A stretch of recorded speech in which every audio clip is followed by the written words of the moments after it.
നികതിശയം തോന്നിയേക്കാം. 3-4 വൈദികരെ ഒന്നിച്ച് രാവിലെ വന്ന് കുർബാന അർപ്പിക്കുന്നതിൽ വേറെ പ്രത്യേകിച്ച് കാരണമൊന്നുമില്ല. പരിചയമുള്ള ഞങ്ങൾ 3 പേര് ഇന്ന് ഇത് കഴിയുമ്പോഴത്തേക്ക് നാഗർകോവിൽ ഒരു പ്രോഗ്രാമുണ്ട്, അതിന് പോകേണ്ടതാണ്. അതുകൊണ്ടാണ് രാവിലെ കുർബാന അർപ്പിച്ചിട്ട് യാത്രയാകുന്നത്.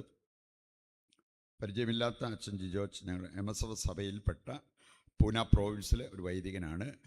റോമിൽ അദ്ദേഹം പഠിച്ചുകൊണ്ടിരിക്കുകയാണ് ഉപരിപഠനം. ധ്യാനത്തിലുണ്ടായിരുന്നു. അച്ഛൻ്റെ അമ്മയും സഹോദരനും അച്ഛനുമൊക്കെ നമുക്ക് ആ കുടുംബത്തെ അച്ഛനെ പ്രത്യേകം ഓർത്ത് പ്രാർത്ഥിക്കാം. കർത്താവിൻ്റെ ആ ഒരു തിരഹിത പ്രകാരം എല്ലാ കാര്യങ്ങളും അവരുടെ ജീവിതത്തിൽ നിറവേറുവാൻ പ്രത്യേകിച്ച് അച്ഛൻ്റെ പഠന വിജയത്തിന് വേണ്ടി നമുക്ക് പ്രാർത്ഥിക്കാം. ഇന്നത്തെ വായനകളെക്കുറിച്ച് ധ്യാനിക്കുമ്പോൾ ആദ്യ വായന നമ്മെ ഓർമ്മിപ്പിക്കുന്നൊരു കാര്യം പാപത്തിൻ്റെ നശീകരണ ശക്തി. ഇത് നമ്മൾ അറിയാതെ പോയാൽ നമ്മൾ നശിക്കാൻ സാധ്യതയുണ്ട്. പാപം നിസ്സാരമായിട്ട് നമ്മൾ എടുത്താൽ നാശം നമ്മുടെ പുറകെ വരും എന്നുള്ളത് കൃത്യമായിട്ട് വചനം നമ്മെ ഓർമ്മിപ്പിക്കാം. ജെറമ്യ 13-ാം അധ്യായം അറിയാം. പ്രവാചകനോട് ദൈവം ആവശ്യപ്പെട്ടൊരു കാര്യം, നീ പോയിട്ടൊരു പുതിയ അരക്കച്ച വാങ്ങുക, അത് ഉടുത്ത് ആളുകളുടെ ഇടയിലൂടെ നടക്കുക. അപ്പോൾ അവരത് കാണും. അത് കഴിഞ്ഞപ്പോൾ അവനോട് പറഞ്ഞു, നീ പോയിട്ട് അത് കടലിടുക്കിൽ ഒളിപ്പിച്ചു വെക്കുക, വെള്ളമൊക്കെ കയറുന്ന സ്ഥലം നോക്കി. ഇനി അത് കഴിഞ്ഞിട്ട് വീണ്ടും അവനോട് പറയുകയാണ്, നീ പോയിട്ട് അത് എടുത്തിട്ട് വീണ്ടും അത് ഉടുക്കുക, എന്നിട്ട് ആളുകളുടെ മുമ്പിലൂടെ നടക്കുക. അപ്പോൾ അവർക്ക് മനസ്സിലാകും നേരത്തെ കണ്ടിരുന്ന അരക്കച്ചയല്ല, ഇത് ജീർണിച്ച് വേണമെങ്കിൽ ഒന്നിനും കൊള്ളാത്ത ഒരരക്കച്ച. അവരോട് പറയുക, ഇതുപോലെയാകും നിങ്ങൾ. കാരണം എന്താണ്? അവർ ചെയ്ത പാപം, അവരുടെ അവിശ്വസ്തത, അതിന് അവർക്ക് വരാനിരിക്കുന്നത് ഇതുപോലത്തെ ഒരു അവസ്ഥയായിരിക്കും എന്നുള്ളത് കർത്താവ് അവരെ ഓർമ്മിപ്പിക്കുക. അതുകൊണ്ടാണ് ഞാൻ പറഞ്ഞത് പാപത്തിൻ്റെ നശീകരണ ശക്തി ചില്ലറയൊന്നുമല്ല. വിശുദ്ധ ഫ്രാൻസിസ് സാലസ് കൃത്യമായിട്ട് പഠിപ്പിച്ച ഒരു കാര്യമാണ് സിൻ ഈസ് പോയിസൺ. പാപം വിഷമാണ്. നമുക്കറിയാമല്ലോ, നമുക്ക് എന്നാ ദാഹം ഉണ്ടെന്ന് പറഞ്ഞാലും വിഷം കലക്കി വെള്ളം തന്ന ആരെങ്കിലും ദാഹം ശമിപ്പിക്കാൻ വേണ്ടി അത് കുടിക്കുമോ? ഇല്ലില്ല. ദാഹം ഞാൻ കടിച്ചു പിടിച്ച് നിന്നോളാം, എനിക്ക് ഈ വെള്ളം വേണ്ട, അത് കുടിച്ചാൽ എൻ്റെ ആരോഗ്യം നശിപ്പിക്കും, ചിലപ്പോൾ എൻ്റെ ജീവനും കവരും. ഇത്രയും ശ്രദ്ധ പാപത്തിൻ്റെ കാര്യത്തിൽ നമ്മൾക്കുണ്ടായിരുന്നെങ്കിൽ എത്ര പാപം നമുക്ക് ഒഴിവാക്കാൻ പറ്റിയേനെ. നൈമിഷികമായ ആ പാപസുഖത്തിലേക്ക് പോയിട്ട് ഇതുപോലെ ഒന്നിനും കൊള്ളാത്ത അരക്കച്ചയായി മാറുന്ന ആ ഒരവസ്ഥയ്ക്ക് നമ്മുടെ ജീവിതം വിട്ടുകൊടുക്കുമോ? ഒരിക്കലുമില്ല.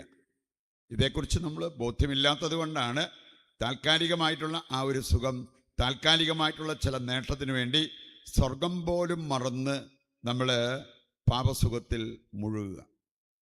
രണ്ടാമതൊരു കാര്യം ഇന്നത്തെ വായനകൾ നമ്മളെ ഓർമ്മിപ്പിക്കുന്നുണ്ട്, വിശ്വാസത്തിൻ്റെ മാസ്മര ശക്തി. ജെറമ്യ പ്രവാചകനോട് ദൈവം പറഞ്ഞതുപോലെ നമ്മോട് പറയുകയാണെങ്കിൽ ചിലപ്പോൾ നമുക്ക് ദേഷ്യം വരും. ഓരോ കാര്യം ആദ്യം അരക്കച്ച വാങ്ങാൻ പറഞ്ഞു, അത് വാങ്ങി ഉടുത്ത് അവരുടെ മുമ്പിൽ കൂടെ നടക്കാൻ പറഞ്ഞു, അത് ചെയ്തു. ഇത് കഴിഞ്ഞപ്പോഴത്തേക്കും അതുകൊണ്ട് കടലിടുക്കി വെക്കാൻ പറഞ്ഞു, പിന്നെ അത് ജീർണിച്ചപ്പോൾ അത് ഉടുത്ത് നടക്കാൻ പറഞ്ഞു. നമ്മൾ ധ്യാനത്തിന് പോകുമ്പോഴത്തേക്കും അല്ലെ ധ്യാനത്തിന് വരുമ്പോൾ ഒരു ബൈബിളോടെ കൊണ്ടുവരാൻ പറഞ്ഞാൽ വലിയ പാടാണ്. ഇവിടെ നമ്മൾ കാണുകയാണ് ഈ പറഞ്ഞ കാര്യങ്ങളെല്ലാം ആ മനുഷ്യൻ അക്ഷരാർത്ഥത്തിൽ അനുസരിച്ചു. അനുസരണത്തിൻ്റെ മാസ്മര ശക്തി, വിശ്വാസത്തിൻ്റെ മാസ്മര ശക്തി, അത് നമ്മൾ തിരിച്ചറിയണം. ശരിക്കും വിശ്വാസം എന്ന് പറഞ്ഞാൽ നമ്മൾ കുറച്ച് വിശ്വാസ പ്രമാണം ചൊല്ലി കൂട്ടുന്നതാണ്. അതിനേക്കാൾ വിശ്വാസം എന്ന് പറഞ്ഞാൽ അനുസരണം. അതാണ് ഏറ്റവും പ്രധാനപ്പെട്ട ഒരു ഘടകം വിശ്വാസത്തിന്. അതുണ്ടെങ്കിൽ അതിൻ്റെ ശക്തി വലുതായിരിക്കും എന്നുള്ളത് നാം തിരിച്ചറിയേണ്ട ഒരു കാര്യമാണ്. യാക്കോബ് ശ്ലീഹ 5-ാം അധ്യായം 15 വായിച്ചാൽ വിശ്വസിക്കുന്നവരോടുകൂടെ എന്തെല്ലാം ഉണ്ടാകും? അവരെ കർത്താവ് എഴുന്നേൽപ്പിക്കും, അവരെ കർത്താവ് സുഖപ്പെടുത്തും. നീ വിശ്വാസത്തോടെ പ്രാർത്ഥിച്ചാൽ അതിൻ്റെ ശക്തി വളരെ വലുതായിരിക്കും. മർക്കോസ് 9:23 എടുക്കുകയാണെങ്കിൽ അവിടെ പറയുന്നുണ്ട്, വിശ്വസിക്കുന്നവർക്ക് സകലതും സാധ്യമാണ്. സകലതും, അതിനകത്തൊന്നും ഒന്നും ഒഴിവാക്കിയിട്ടില്ല. സകലതും. നിനക്ക് എന്തെങ്കിലും നിൻ്റെ ജീവിതത്തിൽ നിറവേറണോ? നീ വിശ്വസിച്ച് പ്രാർത്ഥിച്ചാൽ അത് നിറവേറും എന്നുള്ളത് കർത്താവിൻ്റെ വചനം പഠിപ്പിക്കുക. മർക്കോസ് 16:14 മുതൽ വായിക്കുമ്പോൾ കർത്താവ് ശിഷ്യന്മാരെ ഭരമേൽപ്പിക്കുന്ന ചില കാര്യങ്ങൾ അതിൻ്റെ ഭാഗമായിട്ട് പറഞ്ഞിരിക്കുകയാണ്. വിശ്വസിക്കുന്നവരോടുകൂടെ ഈ അടയാളങ്ങൾ ഉണ്ടായിരിക്കും. അത് ശരിക്കും വായിച്ച് ഹൃദയത്തിലേക്ക് ആ സന്ദേശം ഏറ്റെടുത്തിട്ടുണ്ടെങ്കിൽ നമ്മൾ ഈ ഇരുട്ടിനെയും പല്ലിയെയും പാറ്റായെയും കൃമിയെയും എന്തെല്ലാം കാര്യങ്ങളെയാണ് ഇന്ന് ദൈവമക്കൾ ഭയപ്പെട്ട് ജീവിക്കുക. ഇതിൻ്റെ എല്ലാം ആവശ്യം വരുമോ? കർത്താവ് പറയാണ്, ഇവയൊന്നും നിന്നെ ഉപദ്രവിക്കത്തില്ല. നീ വിശ്വാസത്തോടെ പ്രാർത്ഥിച്ച് ജീവിക്കുന്ന വ്യക്തിയാണെങ്കിൽ ദൈവിക സംരക്ഷണം നിനക്കുണ്ടാകും എന്നുള്ളത് കർത്താവിൻ്റെ വചനം നമ്മെ കൃത്യമായിട്ട് ഓർമ്മിപ്പിക്കാം. മൂന്നാമതൊരു കാര്യം കൂടി ഇന്നത്തെ വായനകൾ നമ്മളെ ഓർമ്മിപ്പിക്കുന്നുണ്ട്. ശുശ്രൂഷയുടെ അഭിഷേക ശക്തി.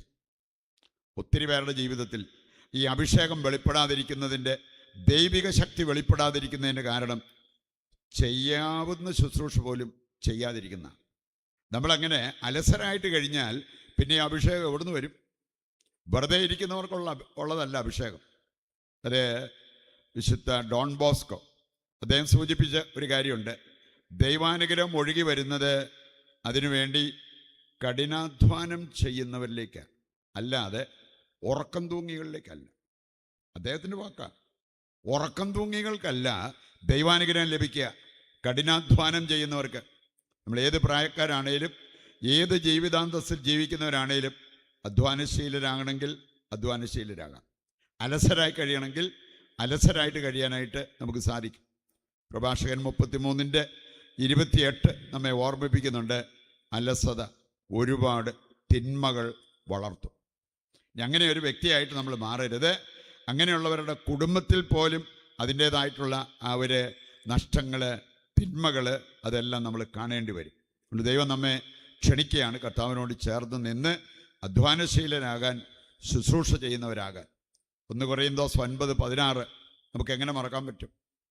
അവിടെ പറഞ്ഞിരിക്കുന്നത്, നീ സുവിശേഷം പ്രസംഗിക്കുന്നില്ലെങ്കിൽ നിനക്ക് ദുരിതം. ഇനി അതൊക്കെ ആയിരിക്കാം ഒരുപക്ഷെ നമ്മുടെ ജീവിതത്തിൽ നമ്മൾ അനുഭവിച്ചുകൊണ്ടിരിക്കുന്നത്, നമ്മുടെ മക്കൾ അനുഭവിക്കേണ്ടി വരുന്നത്. അങ്ങനെയുള്ള കാര്യങ്ങൾ തിരിച്ചറിഞ്ഞു കഴിഞ്ഞാൽ നമുക്ക് പാപത്തിൻ്റെ നശീകരണ ശക്തി മനസ്സിലാക്കിയാൽ പാപം ഒഴിവാക്കി ജീവിക്കാൻ പറ്റും. വിശ്വാസത്തിൻ്റെ മാസ്മര ശക്തി മനസ്സിലാക്കിയാൽ ആ വിശ്വാസം വർദ്ധിപ്പിക്കണമെന്ന് അനുദിനം ദൈവത്തോട് പ്രാർത്ഥിച്ച് ജീവിക്കാൻ നമുക്ക് സാധിക്കും. കിട്ടുന്ന അവസരങ്ങളെല്ലാം നിങ്ങൾ വേറെ ഓടി നടക്കേണ്ട കാര്യമില്ല, വിദേശ രാജ്യത്തേക്ക് പോകേണ്ട കാര്യമൊന്നുമില്ല. നിങ്ങളുടെ വീട്ടിൽ ഇരുന്ന് സുവിശേഷ വേല ചെയ്യാൻ പറ്റും. അതിൽ ഏറ്റവും പ്രധാനപ്പെട്ട ഒരു സുവിശേഷ വേല മത്തായി 9:38 പറഞ്ഞിട്ടുണ്ട്. വിളവധികം, വേലക്കാരോ ചുരുക്കം, വിളവിൻ്റെ നാഥനോട് പ്രാർത്ഥിക്കുക. നമ്മുടെ ഇരുന്ന് പ്രാർത്ഥിച്ചാൽ നമുക്കും അതിവിശിഷ്ടമായി ശുശ്രൂഷ ചെയ്യാൻ പറ്റും എന്നുള്ളത് കർത്താവ് നമ്മെ ഓർമ്മിപ്പിക്കുന്ന കാര്യമാണ്. ഈ സന്ദേശം ഹൃദയത്തിലേക്ക് ഏറ്റെടുത്ത് അതനുസരിച്ച് നമ്മുടെ ജീവിതം ക്രമീകരിച്ച് മുമ്പോട്ട് പോകുവാൻ വേണ്ട കൃപയ്ക്കും അനുഗ്രഹത്തിനുമായിട്ട് ഇന്നത്തെ ബലിയിൽ ദൈവത്തോട് നമുക്ക് പ്രത്യേകം പ്രാർത്ഥിക്കുകയും ചെയ്യാം.